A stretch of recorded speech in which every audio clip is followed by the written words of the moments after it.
Another of Morpeth's long traditions was its very own Olympic Games.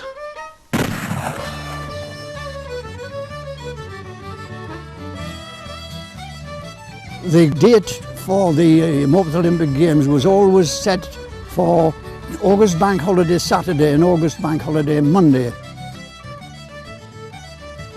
In 1871, there was a local athlete called Edmund Dobson. He was a wrestler, and he got the idea of having sports. So he started what became first known as the Morpeth Athletic and Wrestling Games.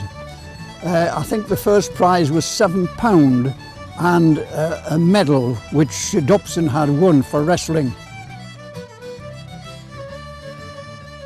It was professional running, and as bookmakers come here and odds were laid.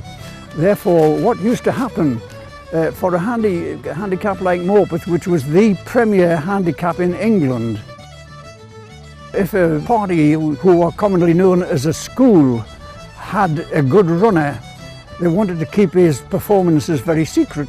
So what used to happen would, about 6 weeks before the event, before the Morpeth handicap, they would take their runner away to some quiet, secluded little village. A popular place was Silloth in Cumberland, and he would be trained, specially trained on a special diet, and everything looked after. He was cosseted until the week of the event, and then he would come back and hopefully perform his stuff and win. But it was a very secretive affair.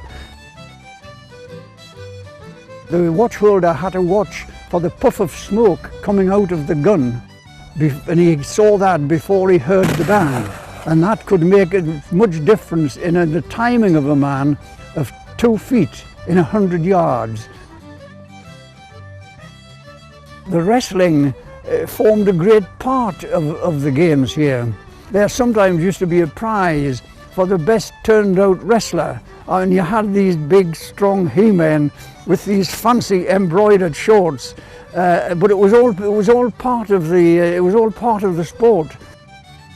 It was always Cumberland and Westmoreland style of wrestling, and we had some very good performers. There was high jump as well. There was the high jump naturally without the pole, and there was also the pole vault. If you look carefully, this fellow still has his woodbine in his mouth. When the Second World War came along, the games stopped. They were resurrected in about 1946 into the Grange House field. There was still a following, but it wasn't obviously sufficient to make it a viable proposition. The fame of the Olympic Games spread far and wide, as I say. I recently, just 3 years ago, had a German student came across from Cologne University to research Morpeth Olympic Games. And he came to see me, and I said, well, what do you want to know about the games in Germany? And he said in his accent, we know all about your Morpeth Olympic Games. So anyhow, that's about the story of the Morpeth Olympic Games.